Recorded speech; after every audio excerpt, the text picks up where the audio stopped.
এই ভিডিওটা শুনেন, এটা খুব মূল্যবান আলোচনা করেছেন উনি, শুনেন। একজন বোন, তিনি তার পছন্দের পোশাক পরে রাস্তায় বের হয়েছেন।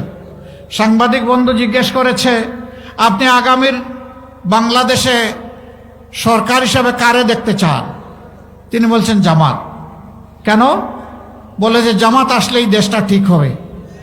কয় দেশ তো ঠিক হবে, আপনি কি এই পোশাক পরতে পারবেন? কয় পরবো না। আপনাকে পোশাক বদলাতে হবে, ঠিক আছে বদলাবো। তো জামাতের কোন জিনিস আপনার ভালো লাগে? বলে যে পুরা জামাতই আমার ভালো লাগে।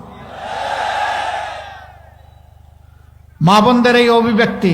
এরপরে জিজ্ঞেস করা হচ্ছে যে কেন? বলে যে এখন আমি রাস্তায় বের হতে ভয় পাই।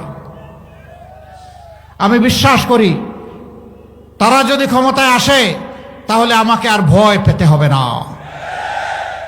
হে আল্লাহ, এই যে আমাদের মায়েদের আস্থা, তুমি আমাদেরকে শক্তি দাও, আমরা যাতে এই আস্থার প্রতিদান দিতে পারি।